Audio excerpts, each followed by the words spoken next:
public utilities. And Barbara said we're not going to yell about beats, so if anybody wants to drive me back to the airport right now, I will definitely do that. But thank you, Barbara, for inviting me, and thank you all for being here. Let me clarify, what the rule is to not yell at Bree, but we can yell at ourselves and talk out loud. Okay, wow. I'm going to talk for about 15 minutes, and then I hope we can do maybe Q&A, or people could just say whatever they want to say, because I'm more interested in hearing from you. I hope you're interested in hearing from me, but I'm more interested in hearing from you. So it's great to be here, in a state that's really always prided itself on strong communities and local problem solving, and I'm quite honored to be here with my friends Bree Mackey and Ryan Mercatilio. They are both terrific, and I'm glad to be here with them. But before I begin, I want to talk a little bit about AAPB, which is the American Association for Public Broadband. We promote community networks by showcasing success stories and resources. We protect them from monopoly attacks, and unfortunately I spend an awful lot of my time protecting community broadband networks, both new and old, from incumbents paying dark money groups with anodyne names like the Utah Taxpayers Association or the Domestic Policy Caucus or the Taxpayers Protection Alliance. I spend a lot of time doing that. And finally, we ignite new growth by linking communities with mentors and the expertise they need to move forward. And I hope you'll consider joining us as we work to empower communities around the country. Now, I want to start with a truth that many of us already know. When it comes to federal efforts to close the digital divide, Minnesota has been left behind. Program after program has promised transformational change, yet time and again, your communities are still waiting. Today, I want to offer both an honest assessment and a hopeful path forward. Because while Washington has failed you, Minnesota has the power and the track record to build its own broadband future. And it's not easy for me to say Washington has failed you. I worked for the federal government for a number of years. I've been working with the federal government for a number of years. I love Senator Klobuchar. I was nominated to be on the Federal Communications Commission, so I wanted to go back. I didn't get confirmed. So I'm not anti-Washington, but in this case, it's not a good story. So let's talk first about the federal record. So Barbara mentioned the RDOF, and she's obsessed with it. I think she should be, actually. This is the Rural Digital Opportunities Fund, which was launched in 2020. It was supposed to be a $6 billion game changer. But nearly 1/3 of RDOF projects have defaulted nationwide. That means hundreds of thousands of families were promised service and got nothing. And here in Minnesota, the story is far worse. ISPs defaulted on 80% of the more than $400 million in state RDOF funds, and on 78% of the over 142,000 RDOF locations. In my mind, this is tragic. It really is tragic, those numbers. Then we have the Broadband Equity Access and Deployment Program. And yes, I'm not going to yell, but I'm going to get spicy. This was part of the bipartisan infrastructure law, $42.5 billion, a once-in-a-generation opportunity. Congress made clear, crystal clear, and they rarely do make things crystal clear, that states should prioritize infrastructure that could scale, last for decades, and support the technologies of today and tomorrow. The Biden Commerce Department determined that only fiber networks met that definition. But the Biden administration didn't finish the job. They frittered away time. And on June 7th of this year, the rules were rewritten by the new administration. And you know what? Elections have consequences. So that's not necessarily a surprise. Technology neutrality replaced fiber first. Cost took precedence over performance. Low Earth orbit satellite companies swooped in with bids as low as $700 a location. Numbers no fiber provider could match. The result? In Minnesota, and this was the original numbers that were put out. I know things have changed, and Bree and I talked about that. 22,000 of 76,000 eligible locations received no bids at all because 10 fiber providers dropped out rather than play a rigged game. And I just want to be really clear, I am not criticizing Bree, all right? These were changes that were made. There are going to be more changes made, and they're not going to be good. I'm not going to talk about them in detail, but I will just say, be prepared. And I have to say, if I could say an aside, I mean, Bree deserves a round of applause, and so does every other state broadband officer, because they've been tossed around like a boat in a storm. You know, every day something is coming out.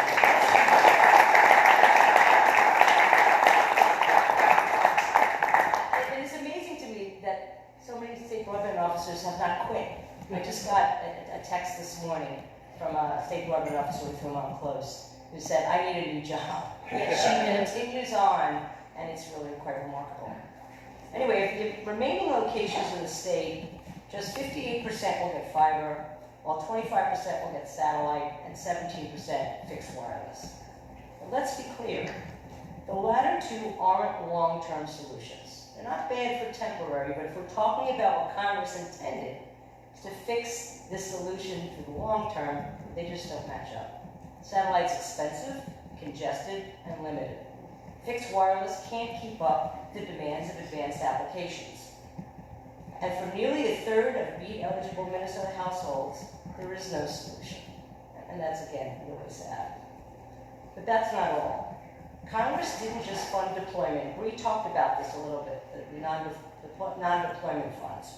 It also envisioned a future where leftover BEAD dollars could be reinvested in the things that make networks work for people. Workforce development, digital literacy, adoption programs, streamlined permitting, public safety, and new applications like AI. These aren't luxuries. They're the essential supports that get networks built faster and ensure that they're actually used. Yet instead of empowering states to stretch their deployment dollars and then redirect the savings to these critical efforts, the Commerce Department has made clear that it wants to claw the money back. Okay, there's a fight going on. There's some state governors who are saying, no, let us keep the money, and we'll use it for AI and other America First initiatives, and I hope they win. But Commerce Secretary Lutnick did not make everybody save hundreds of millions of dollars so they could give it back to the states. That is not what he wants to do. So I think you're going to see a battle between the White House and the Commerce Department. So whether it's through rescission, like Congress passed in July, or by simply withholding funds, just like it's doing with the $3 billion Digital Equity Act, these resources are being locked away in Washington rather than put to work in Minnesota communities. Once again, promises made in the infrastructure bill are being broken, and the people paying the price are the very families still waiting for a connection. So let's be honest. The federal government has shown itself, again and again, incapable of implementing broadband programs that deliver robust, affordable networks for all Americans. Minnesota cannot keep waiting. And if I could just bitch about BEAD one more time, because I worked on the infrastructure bill. And I was a huge proponent of the states getting the money, because I had seen from 2010 to 2020 how the federal government kept failing. Okay, and then of course beyond with RDOF. And what's happened is, I mean, both under Democrats and Republicans, the federal government has chosen to micromanage. And I think that's just really, and I think that's why we are where we are today. So the good news, I do have some good news here, is that Minnesota has a long history of self-help. When Washington has failed, when the market has failed, your communities have stepped up. You've built cooperatives, power systems, and water systems. Broadband should be no different. And in fact, it already isn't. Take Wilmer. Years ago, when private providers refused to invest, the city built its own network. That took courage. And today, Wilmer has doubled down, planning a new $24.5 million open access fiber project. This means that not just one provider, but many will be able to serve homes and businesses over a shared city-owned fiber system. But what does that mean in practice? It means families whose kids struggle through COVID with buffering Zoom calls, will finally have reliable service. It means entrepreneurs can now reach clients nationwide without worrying about upload speeds. And it means residents have choice, true competition, instead of the take it or leave it monopolies we've come to expect. Now let's move to Southwest Minnesota. 9 small towns realized they couldn't solve the broadband problem alone. So they came together to create Southwest Broadband, a regional cooperative network. A member of our group. A member of your group. The impact has been extraordinary. Students in Worthington can attend virtual classes seamlessly. Farmers outside Jackson can use precision agriculture tools, tracking soil health, applying fertilizer efficiently, saving money, and protecting the environment. Local clinics are expanding telehealth, so patients don't have to drive hours for routine appointments. Southwest Broadband is more than a network. It's a lifeline, built because communities refuse to wait for someone else to save them. Closer to the Twin Cities, Dakota County built one of the nation's first county-wide fiber backbones. That backbone connects schools, libraries, city halls, and public safety facilities. The result? Students in Apple Valley can get online at their libraries. Police officers and firefighters can share life-saving data in real time. And taxpayers save money because the county no longer pays private carriers year after year to lease lines. Now, I was going to talk more about Scott County and the city of St. Cloud, but they've told you their stories, and they're really, really impressive. But the important thing are, these are not isolated experiments. They're part of a movement.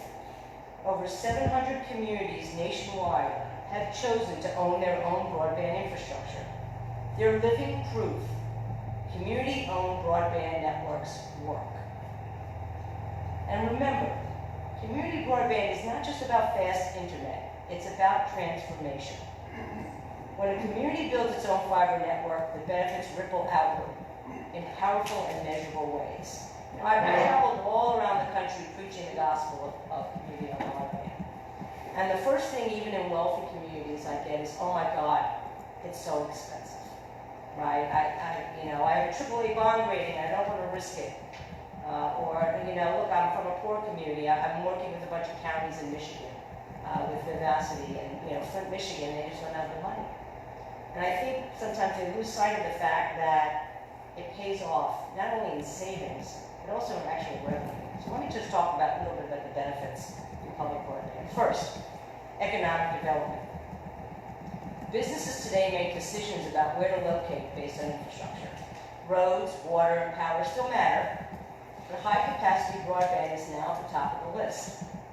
A manufacturer deciding between 2 towns will choose the one with reliable fiber that can support automation, logistics, and global communication.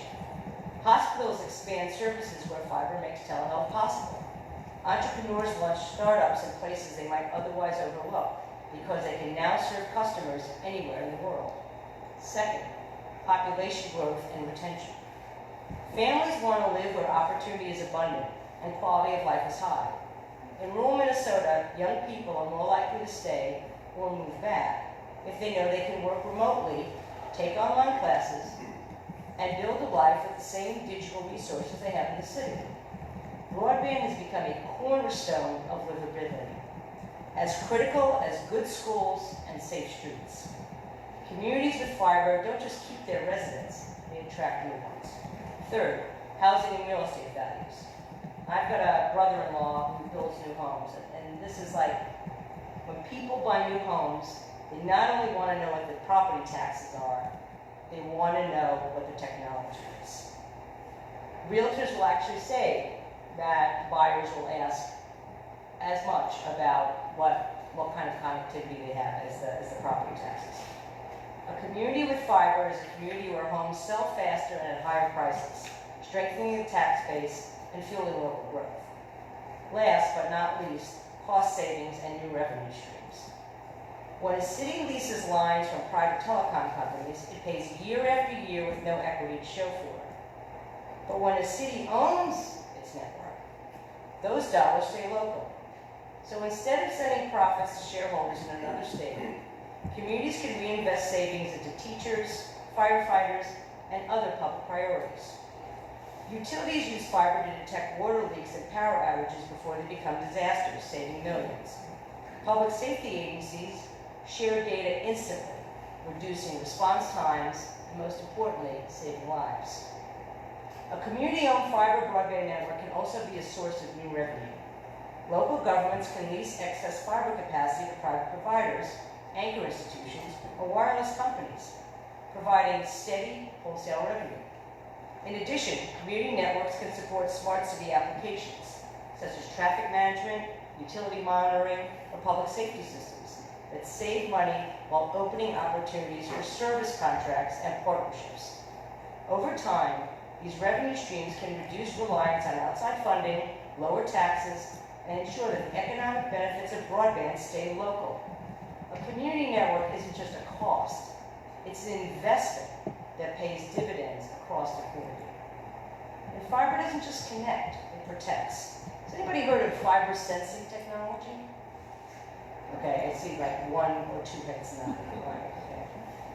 So with fiber sensing technology, those same strands of glass can act as thousands of tiny guardians, detecting accidents on roadways, warning crews before a backhoe cuts a line, even picking up the tremors of an earthquake or the sound of a gunshot.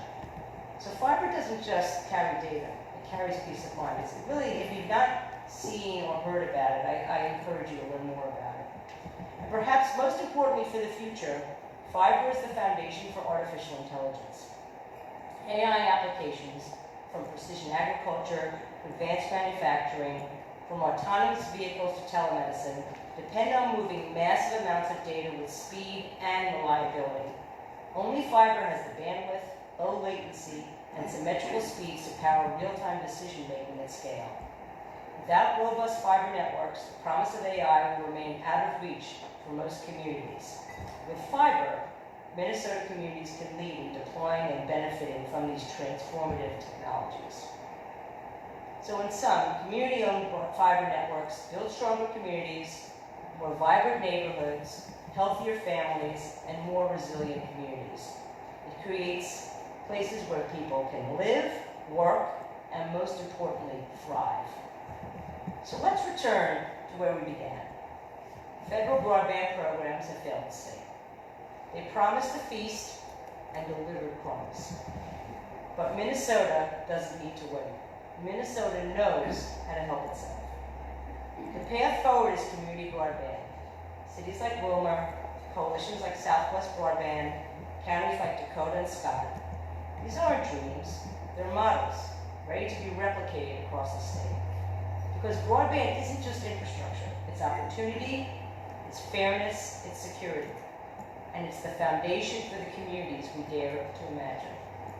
If Minnesota communities want to close the digital divide once and for all, they can't wait for Washington. They have to do it for themselves. And the good news is, they can. Thank you.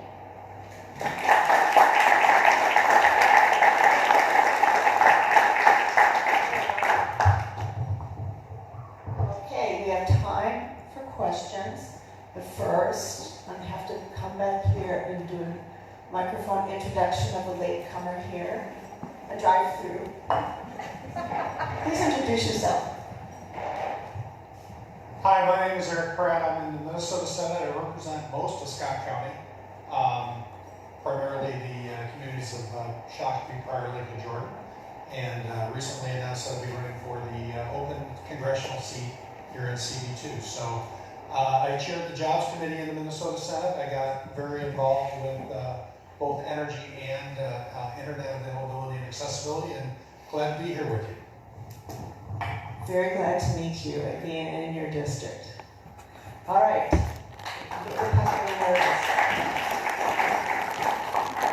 So, who has questions, comments for Gigi? Come on. All right, come on up. Of course, Curtis does. All right, Gigi, we all know that politics operate on a cycle here in the country, and we're in one side of the cycle, and eventually the tide will turn and there will be another side of this cycle. What are the prospects for when that when that landscape shifts, that there could be additional public investment, both from the federal level and trickling down hopefully through the states, to solve the remaining gaps that we know are going to exist after BEAD. Now, hold on to it. I can speak out. $42.5 billion, part of the massive infrastructure bill. It's not going to happen again in our lifetimes, Curtis. I'm sorry to say. I wish I could think otherwise. I mean, I absolutely believe that after all the money is spent in 5 years, people will come back to Congress again and say, we didn't do the job, right? We didn't meet the goals. But, you know, the infrastructure bill, and particularly the broadband provisions, that came out of COVID, right? So I would say if we have another disaster like a pandemic, which I don't obviously wish on anybody, and certainly not on this country, maybe, okay? And I'm not even sure it matters who's in charge, right? Because frankly, you know, many of the states that are going to suffer the most from the changes in BEAD are going to be Republican-led states. But I just don't see it in the absence of something terrible happening in this country. I just don't see that kind of investment coming up again anytime. And I think that's why states have to step in, and states have been stepping in, frankly, since COVID, right? You know, when COVID hit, the FCC chair at the time, who I will not mention, went to the private companies and said, please don't cut people off their internet, and that lasted for about 6 months. And the states and localities stepped in and made sure that people got connected. So I hate to say it, I think it's going to be on the states, it's going to be on the local communities to make sure that everybody gets connected. Yes,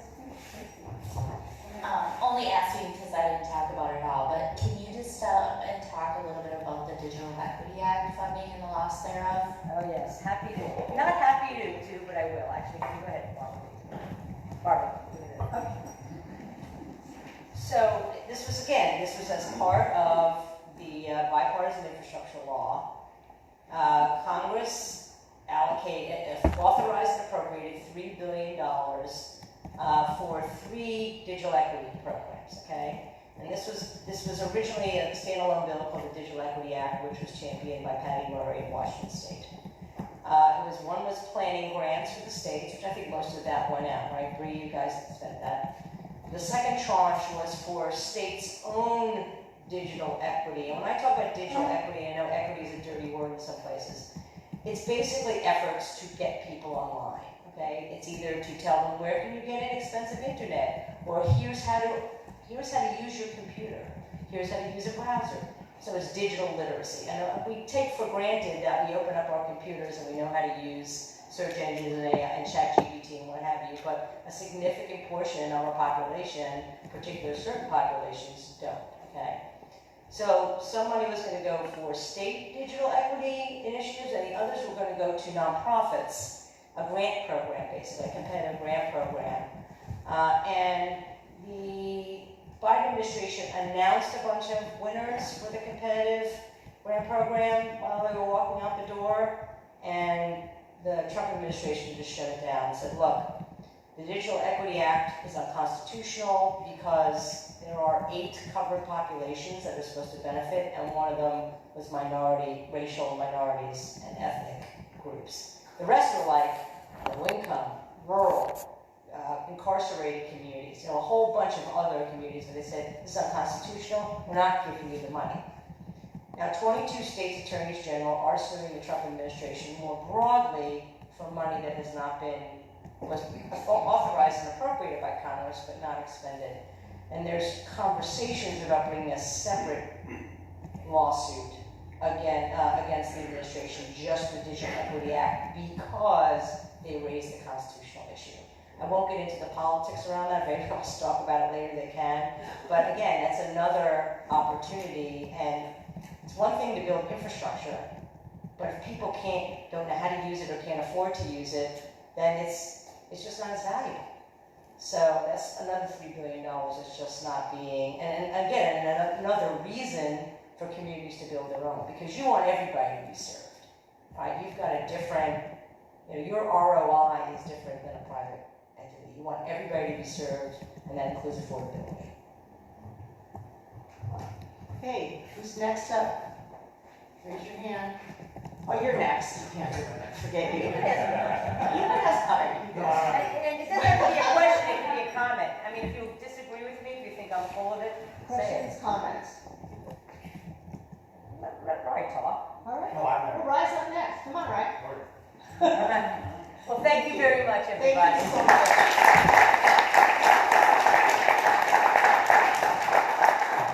She will be here for lunch, those of you that are staying here. And let me take a minute to do a commercial message to say part of our outreach today is we're looking for more members. So our membership form is at the desk. My partner's from Carl, who's in Wilford. Sure, yeah, I just thought you'd be. So Rye is part of ILSR, which has been a terrific asset to first to Lisa County and then to the Minnesota Public Broadband Alliance. He had, oh my gosh, you had wireless devices in homes in Lisa County so you could track the reliability of wireless coverage in our county. That was quite interesting effort. He worked with us on the going to the PUC, and he evaluated the state grant that we got that couldn't be used because of the RDOF funds and what the actual bid was between the RDOF funds, and we had a great case to make to the Public Utilities Commission with them. So I hardly get to see him, so it's wonderful to have him here. And I'm going to turn the microphone over to you. Yes.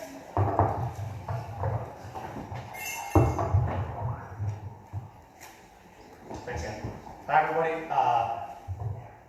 So my name is Ryan Marcatillo. I work for the Institute for Local Self-Reliance. We're a, broadly speaking, consumer advocacy and research organization that supports the efforts of communities to build their own locally owned infrastructure in pursuit of closing the digital divide. We do lots of stuff. We do outreach stuff. We do narrative storytelling stuff. And I run the research team on the Community Broadband Networks initiative at ILSR. If you have any questions you want to follow what we do, our website is communitynetworks.org. And I'm going to go through a whirlwind of stuff here. So if you have questions, you can always catch me after or email me at ry@ilsr.org. So one of the things we do is data work and storytelling stuff. Often we find ourselves in a position where folks know what they need and they think that data will help them tell their story, but they don't know how to excavate all that data from the spreadsheets that our federal government or our state governments put out there. So that's one of the things that we do. And so we've been a partner with the Minnesota Public Broadband Alliance for a couple of years now. And Ann Tracy did all this wonderful data work to grab all the Minnesota border-to-border grants that had gone out to communities.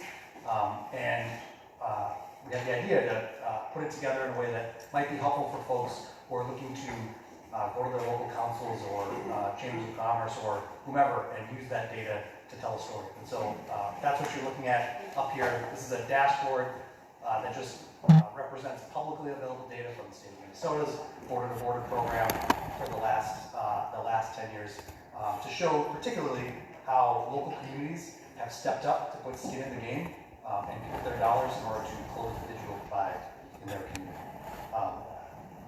If you want to find this, is available at Tableau. You can just search Institute for Local Self-Reliance, Tableau, and you can find it, or you can always email me, or maybe Barb will send around a link afterwards.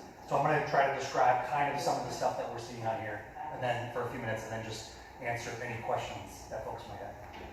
So there are roughly 3 different types of things that are going on with this dashboard. What I think of as some top-line summary stuff for what the state of Minnesota's border-to-border grant program has been doing over the last 10 years.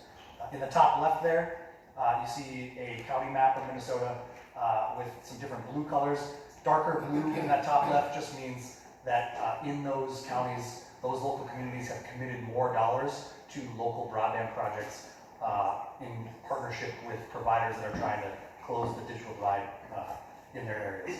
You've got a top middle.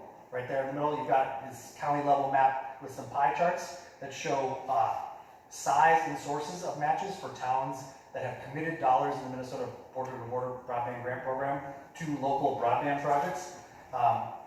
Those pie charts, which you probably can't see, especially if you're in the back of the room, have different colors to represent like which types of local governments have committed dollars to those projects. And so all these maps, one of the nice things about Tableau is all the maps are clickable. You can select or hover over most of the elements in here, and it gives you a detailed breakdown of like percentages committed. Sadly, we're buffering.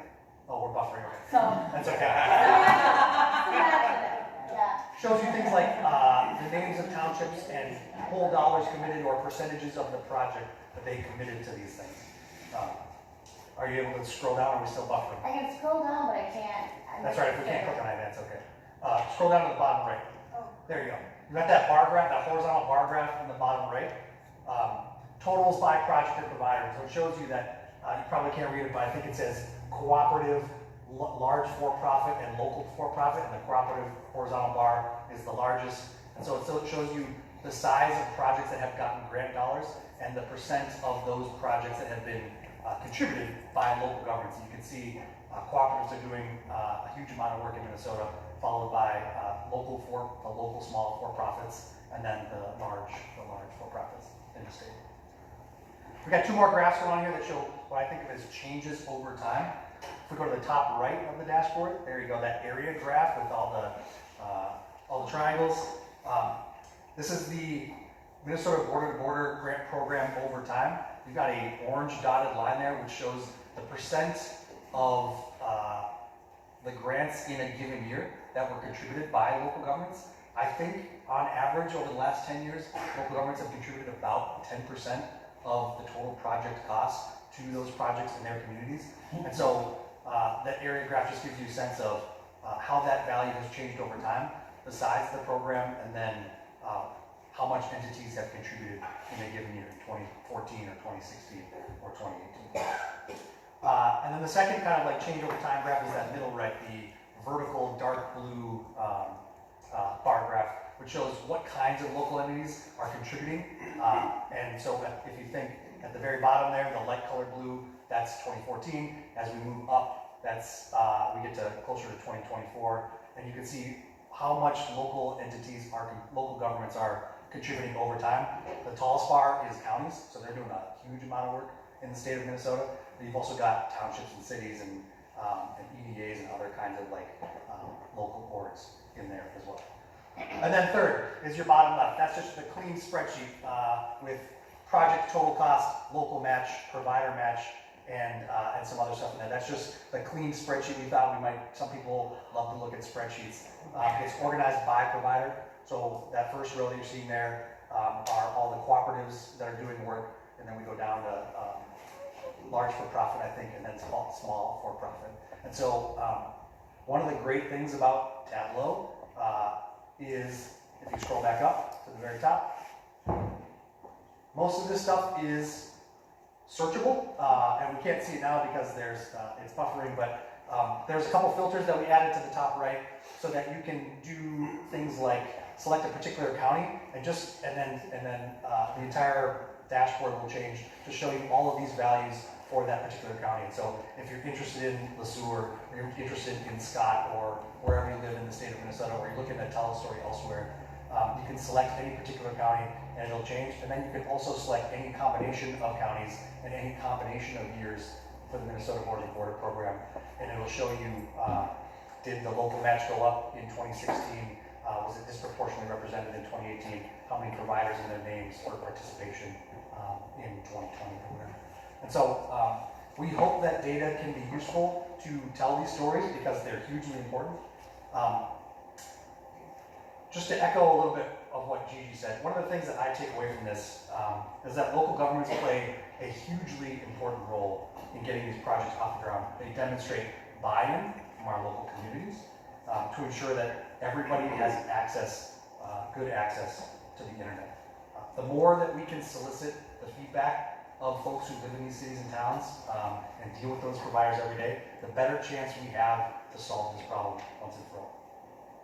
Regarding the current context, as other people have mentioned, it sounds like we may be in for another round of changes, and what the future holds, we do not know yet. I'm not saying in the end that BEAD won't matter. Certainly it's going to lead to millions of new, really, really good fiber connections.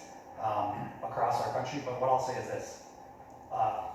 We are fundamentally in the situation because the marketplace is broken. Most of the regional monopolies have shown time and time again that they're uninterested in expanding their territory to parts of the country that will be less profitable than what Wall Street has become accustomed to. And so therefore, our words of wisdom from the Institute for Local Self-Reliance remain the same.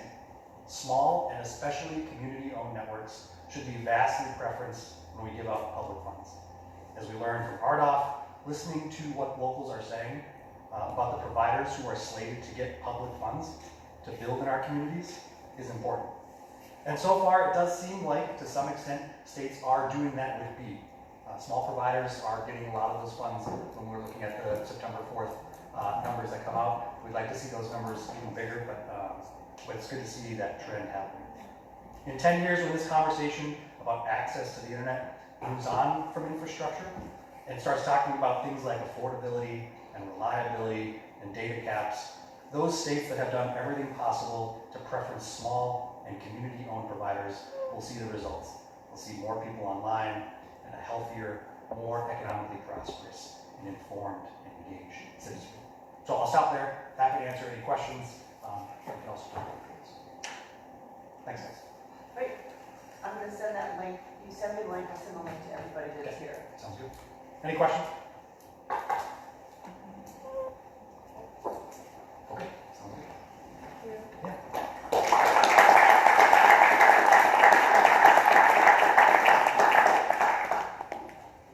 So next is Glenn Fishbein. No one wants to talk about maps anymore. I mean, let's be honest. We're done with maps. We're not on this map. We're not on that map. Glenn is a resident of Leesure County who ran after the MetroNet truck and got fiber to the door. And he's been a gracious help to us on everything as we do our broadband planning here in Leesure County. So he's going to speak for a few minutes about maps. Go for it.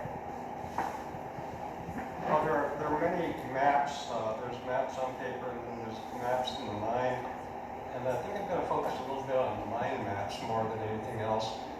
About 2 years ago, when BEAD started moving forward, I was anticipating about this point in time it would be out of business.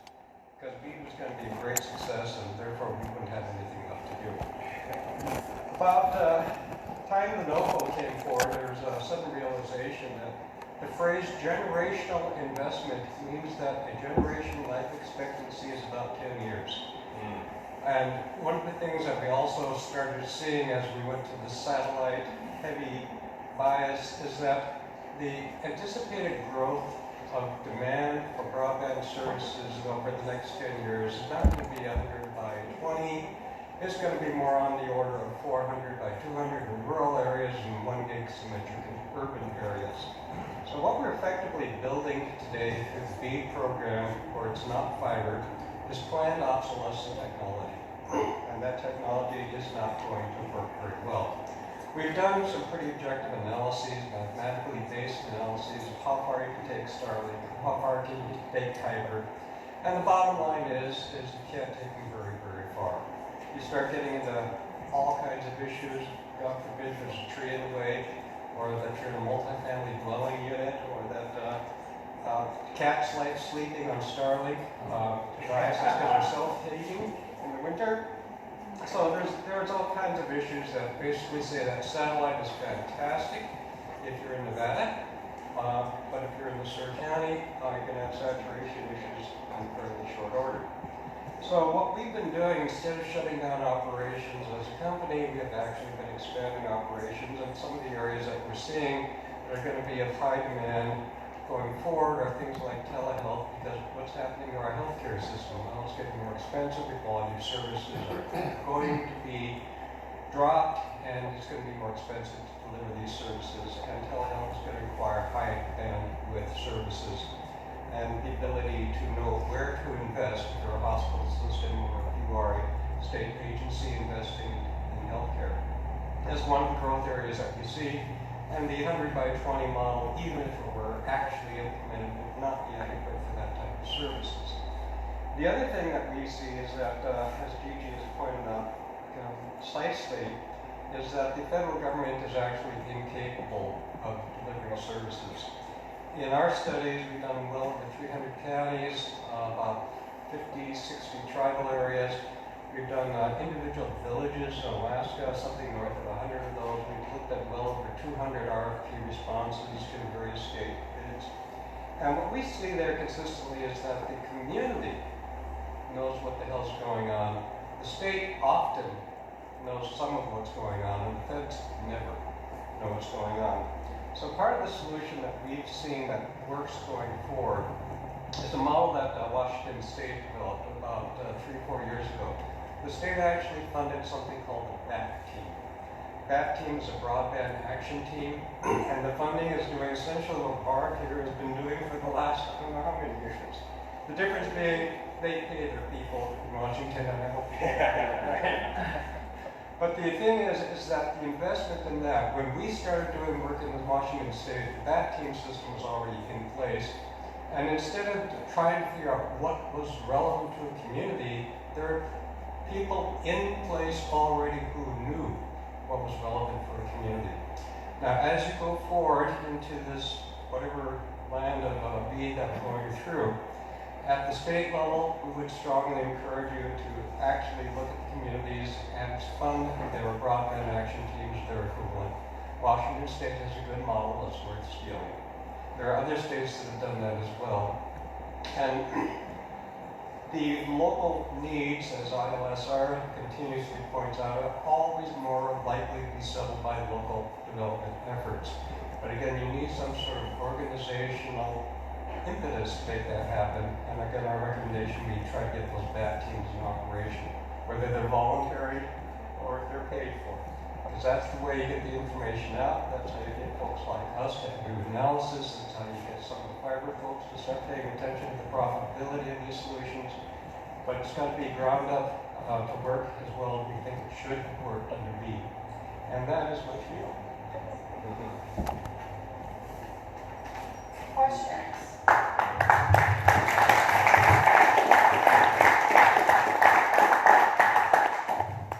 So let me just add, I started as a volunteer, and in 2020, just before COVID, Blandon and our county decided I need to become a paid person, and I've been a paid person since, first from Blandon, then from CARES Act, then from county funding. And yes, people like me that started under the Blandon planning are really important to us all moving ahead. So I'm going to take 1 minute to introduce someone who just came in, so we all know who's all here. And you will all be getting an email from me with some conference information, etc. Oh, thank you for coming. Yes. Hello everyone, my name is Matthew Buttel. I'm the outreach representative for Congresswoman Angie Craig. Thank you for having us. So it was about 2 years ago that Representative Craig met with us in Montgomery. Where's Liz? Met with us in Montgomery at the Fieldtop Hall. Yeah, and we had citizens come in and talk about the broadband, which in the city of Montgomery has been absolutely abysmal, terrible. And the dentist talked about how we could not upload x-rays with the broadband that we had. And MetroNet did come back and decide to build out the city of Montgomery. We are working hard to get people signed up. We don't want to miss this opportunity to get your house hooked up, even if you're not ready to get the service yet. But that's been huge for us, MetroNet building out Montgomery. We're thankful. And we're so thankful to have a representative that's been so engaged with us on this. Thank you for coming. All right, we're going to work the room a little bit, do a little open mic. Did you have anything you want to add, Puck? Are you feeling pretty good about being here? All right, open mic. Discussions about what you have all been hearing. If I don't get a volunteer, I will pick on people. Yes, go ahead, please. So one thing I would just observation, maybe a bit of advice. I've noticed in the industry, I've been in broadband for 25 years, that Broadband topics can become pretty insular. In other words, what's happening in one state may not be translated to what's going on in other states. You know, you've got a great story to tell here in Minnesota, but it's not the only story. And so I would encourage all of you, as you are networking with each other, I encourage you to network with others in other states, because everybody's had to solve the problem slightly differently. I'm from Iowa. We've got 29 city-owned broadband utilities in the state of Iowa, but that doesn't work in other states, right? So every state has a story to tell. Everybody's trying to solve the problem, and everybody's doing it a little bit differently. So I encourage any of you that can go to events where you will talk to people from other areas in addition to your own folks here in Minnesota, and I think you'll learn a lot from that. Maybe not all the lessons can be applied, but I think it just gives you a breadth of knowledge. That's why I think being involved with like the APB is an amazing opportunity to do that too. Say a little bit more about your group, which I had never heard about until the other day. So, Community Broadband Action Network, we were founded in 2018. We're a nonprofit membership organization.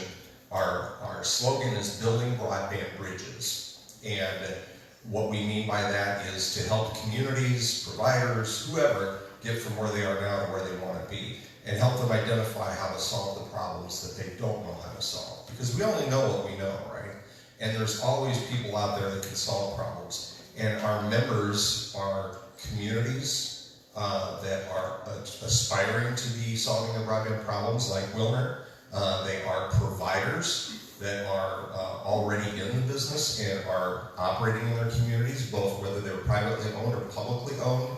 If they are there and embedded in their communities and caring about them, they can be our members. We have advocate organizations like AAPB, like ILSR, that work in parallel as we're all doing different ways of attacking some of the same problems. And then we have associate members. We have several associate members in the room here, and they are companies that offer products and services in the broadband space and are identified as thought leaders and participate with us. So if any of you here, whether you're a community or you're a provider, would be interested in joining C-Band, it's free.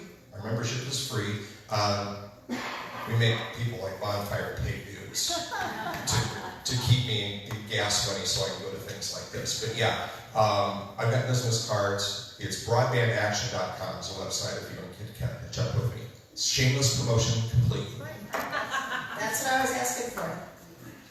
So I'm going to ask Carter for your perspectives, because you did all the work on Otter County, now you're working for Finley. What are your thoughts about today?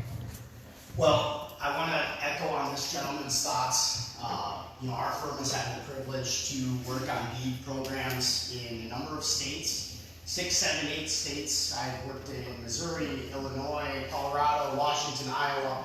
What I'll say is that as much as we harp on Minnesota's approach, our approach was actually, in my opinion, the best that I've seen, given the acuteness to the location-based data standard. We ran into issues in states like Wyoming where they had BEAD programs that were based on census block groups, which are large, and they encompass oftentimes many national parks, state parks, and they're not feasible from a financial perspective. So what I'll say is that as much as we harp on things that we're doing in our state's actually approaching this issue better than, I believe, Iowa. Ironically, we had some BEAD program applications in the state of Iowa where there was, as an engineer, we understand mainline networks and how they're built. You can't have one provider here serving these 2 houses, one in the middle serving these 2 houses, and one on the left serving these 2 houses. I thought Minnesota did a good job at adjudicating those proposals juxtaposed to other states. So the approach is different, and I too encourage people to reach out outside of their echo chambers and actually understand what some of these other states are doing, because it varies across the board.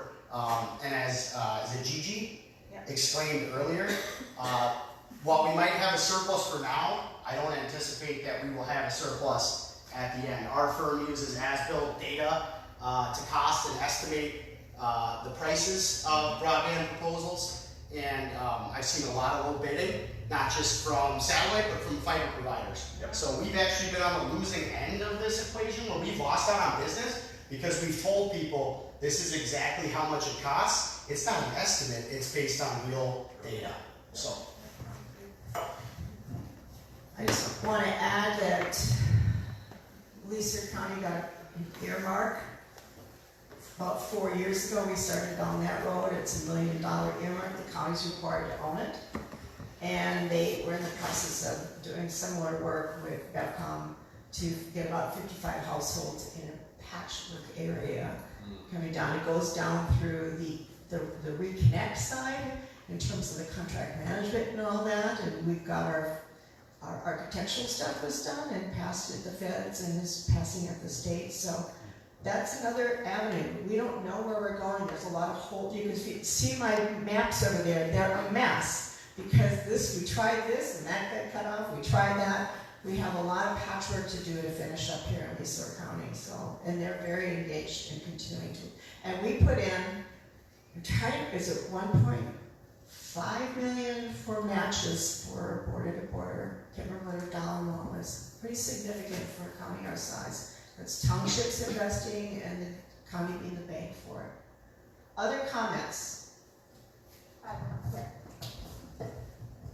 actually just want to ask a question, whether there were folks from towns around here who were actually interested in building their own, owning their own networks? Or is everybody here already in it? Oh, very funny. Very funny. Okay, well, if you are, please talk to me, because as Kyle knows well, if you move forward, you will be attacked. So that's what we're the fire department to protect you from inevitable fires. I actually just had somebody on the East Coast, or somebody in town on the East Coast, who called me because they're moving forward. They just finished their institutional network. Now they want to go fiber to the home, and they know. He put up a YouTube video talking about Comcast, which they asked him to take down, and he did not. But he wants to work with us because he knows what's going to come.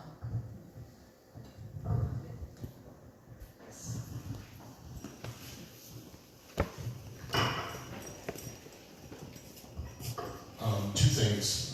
First of all, I'm a Seward County Commissioner. I introduced myself before, but so this is the first time that our county will own the network, and so there's kind of it took us a little while even to get our heads around that, okay? Because it's the first, right? And so, and I was even one that questioned. All right, do we really want to be in this business of owning it? Okay? And we kind of got down to the point where there wasn't really another choice. Okay, and so I think that being patient and explaining it, because it took some explaining, and it took all in the commissioners, I think, to better understand it, because like I said, it was the first one that we've owned within the county. The other thing, and I really I enjoyed your presentation, Gigi, because you were equally critical of things, and I think that's fair. I think as we look though at, whether it's cities, whether it is counties, I think federal legislators, I think, aren't here right now. One of the things that, we're going to be facing some difficult choices going forward, and from a funding standpoint, because the trend has been to kind of, instead of solving budget problems at the highest level, it's, well, we're just going to shift it to make it somebody else's problem. And so we're seeing that it won't really come home to roost in a real serious way until our 2027 budget, but it's coming. And so as you have these conversations with local governments, especially counties, if you're in a state where especially counties are the delivery mechanism for human services, we've got some serious challenges that we're probably going to be facing from the standpoint of things getting shifted down to the local government that we're going to have to sort through, and that's going to have to compete against other requests for funding. And so, we're going through our budgets right now for 2026. We'll have that finished up in the next 2 weeks. But from what we're seeing is that 2027's budget will be the one that will probably be most impacted. And so I just say that from a standpoint of not to throw water on the idea of the local piece, just understand that there's going to be, because of some of these shifts that are occurring from the federal level down to states down to counties, and to school districts and cities, that we don't have anyone else to shut it down to. Okay, we're the end of the line.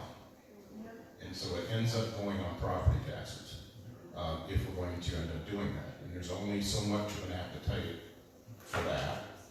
And so I just lay it out, really watch what's going on with shifts, because that is going to have an impact on the ability for you to go out and advocate with local governments to be in more of an ownership position with this, because we're going to have to make some choices as things go forward. And I'm fine with the local ownership piece. I have no qualms about it. I think you can be more nimble. I think you can do some things that maybe can't otherwise be done out of Washington, D.C. It's just going to become maybe a little tricky financially just because of competing interests. So, but thank you. I enjoyed your presentation because I think it laid out the facts. Thanks. All right. Yes. Oh, thank you.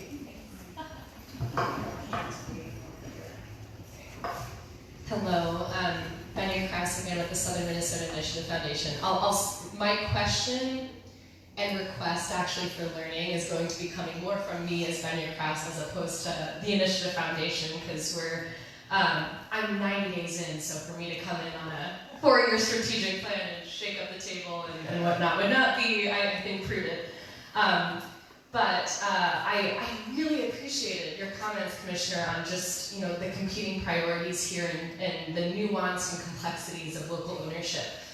My question is prefaced with the idea that I, as Benya personally, and also what I've seen in the region, is that local ownership is what retains and keeps local wealth. So my question is already with the assumption of I'm bought in on the importance of local ownership.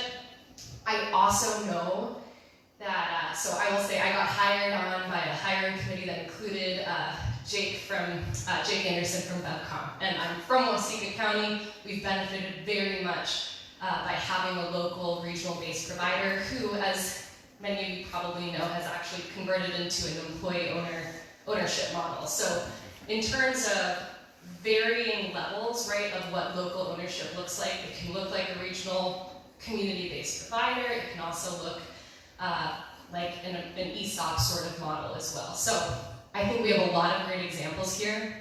I also know that community ownership requires a lot of different partnerships. So an area that I'm just interested in for those who have pursued community-owned networks, what have you found as the innovative financing partnerships that you need to make that work? Whether it's below market rate, like interest loans that are, more patient capital that allow county to take that financial risk? Are there a certain number and type of providers that you need to build onto, or not even build onto, but lease off of your network to make that economically feasible? And then also the role of catalytic capital. I know, Barb, you're in my ear a lot about how the initiative foundations can get involved in funding things like feasibility studies, of course on the Digital Equity Act funding. I say catalytic capital because sometimes grant funding, as we know, is a critical part of then leveraging or attracting private sector capital. So just in my learning as Benya, and I think as being part of the Initiative Foundations, I'm really curious about what does it actually take in terms of partnerships, who all needs to be at the table, because the Initiative Foundations couldn't do that all alone. But if we want to promote more community-based ownership, what does it look like? What do local, regional providers need to see, but also county-owned networks? What are all the recipes for the business model you need to make that go? And I will say I have to head to Albert Lee to do Thai language translation for a potential loan client. So Barb, you've got my email. I just wanted to make sure before I left I could plant my questions for continued learning, and if you could follow up with me, know that you've got a student and a listening ear on that. So thank you. My husband John about those chairs. Oh, yeah.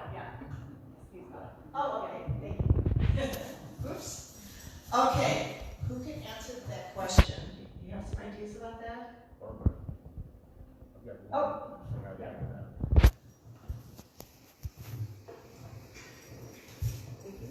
First and foremost for us, it started with a partner we thought we could trust. Okay? And without that, and so really it's a partner that delivers, and this is a provider that delivers. In our case, that was Babcock. Okay? So if you've got trust in someone that can deliver, we're going to look at it much differently.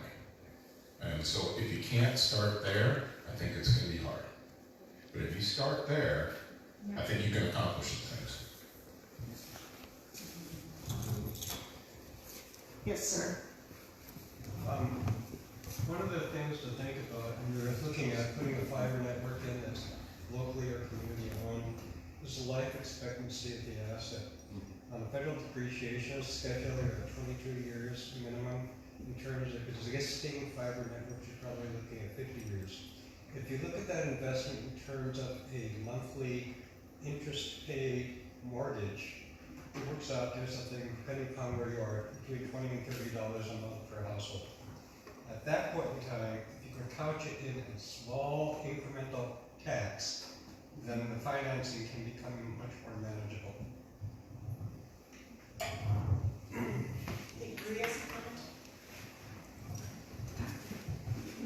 I was just going to provide a couple comments following Carter's your intel from other states. We are one of 2 states that didn't set project areas, which was very unique, and we got a lot of pushback on that. But we knew, based on our history, that our providers in our communities knew what was best. And then we had to set project areas then afterwards and use the data that we had. It was brought up, we did lose about 10 providers or projects, 20 projects, 10 providers from our original to this.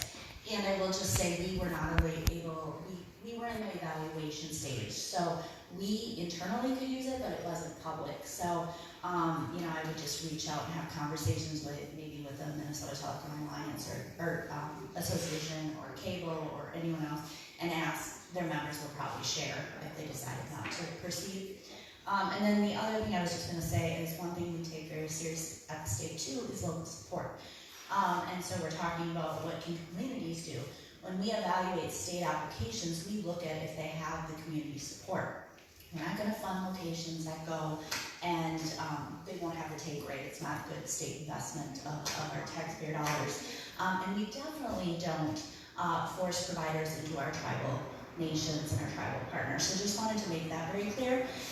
And then what was not asked for by our final BEAT proposal, but we put it in there anyways, and many of you probably in the room participated, is we had over 60 letters of support, not necessarily for our plan, but for the work that Minnesota has done over the past 12 years. So that's submitted, is being submitted to NTIA, whether they want to see that or not, but it is a good testament to the state and how we work together, and will also be helpful in the next legislative session or as we're talking to other decision makers, what this looks like and how it's been affected. So just wanted to share a couple other perspectives, but I think the point of how every state is doing it different, we really looked at what we knew and the experience we had and the success, and went, hey, you all know how to do this. We're not going to tell you where to go and if the business model will work or not. One of the things that would be interesting is the regulatory issues, and being a regulatory agency and having regulatory stuff on you. Partnering with Commerce and the AG's office on that, is that how that's going to go? Yeah, certainly, and I will just say that that is one priority that we had over the last couple of years is for those of you who do build broadband, you do know that there are many state agencies involved, whether it's the DNR, whether it's state preservation, the archaeologists, the historical, MnDOT, et cetera, et cetera. So we did form a group at our office specific to broadband only. It's different than the Minnesota One Stop. and having those conversations, because we do know that other state agencies, like me, are short-staffed, short-timed, and all the things. And broadband's really complicated, and so we do have agreements with them. If you put broadband on the top of your application for a permit or license or whatever it is, that they're gonna try to mitigate that to the top, and then working more closely. And one model that NTI loves that Minnesota did right, but I'm just excited and ecstatic, is we hired an archaeologist. So I have an archaeologist in the office. She's incredible. She came from NRCS, which is a federal agency through USDA, and she knows NEPA, she knows all the things, and she's making progress beyond belief already. And if you're a grantee, you may have experienced it.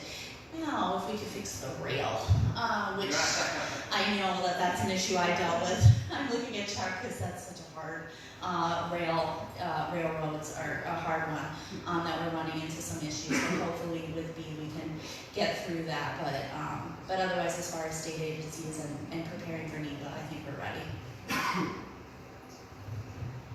So I just want to add that we got fiber to our house in 2018. We paid for it from BevCom to run to our house because we were in Frederick telephone territory. We were not a part of the first grant that they had. And they came on and did fiber to us. And then when the township got approved for the broadband project, I'm at home surrounded by cornfields, and here's this black truck with the American flag on the side driving back and forth in front of our house. And I'm like, well, this is kind of creepy. I wonder what this is. He said, I have a contract with the state of Minnesota, and I'm out here looking for where the fiber is that so they put in the ground. I said, it's there, and it's not here. Because, oh, I heard about you. You guys really do go out and check that the work gets done. It's very, very impressive. Every location. Yeah. Speak to us. Yeah. Every location. Other comments? Other comments here?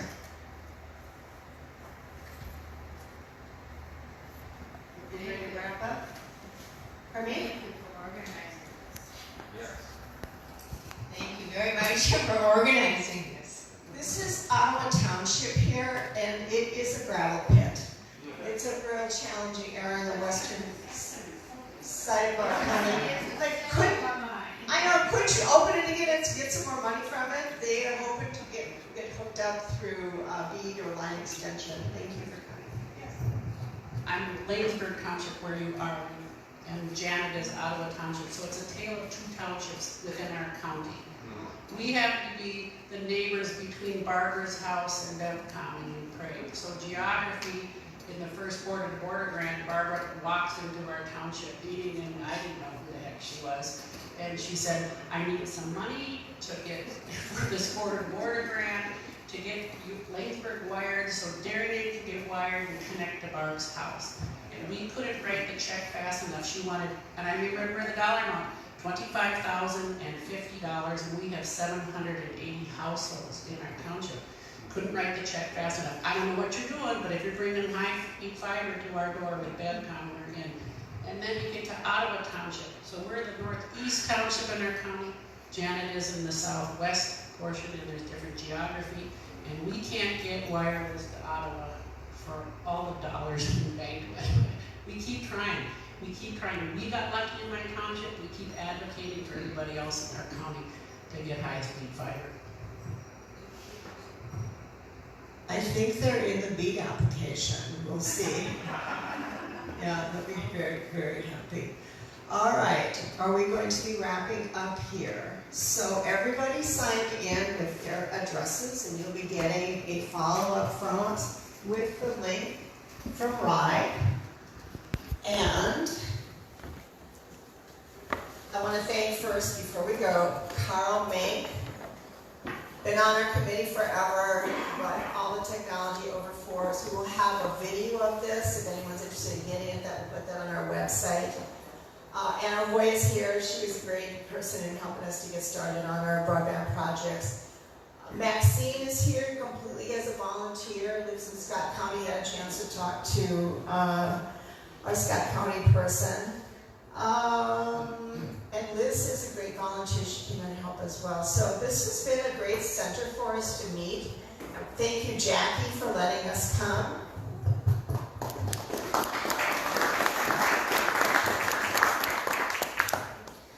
So lunch is at Lynn's. They have room for 25 people already set up. We can go a little early. Let's see.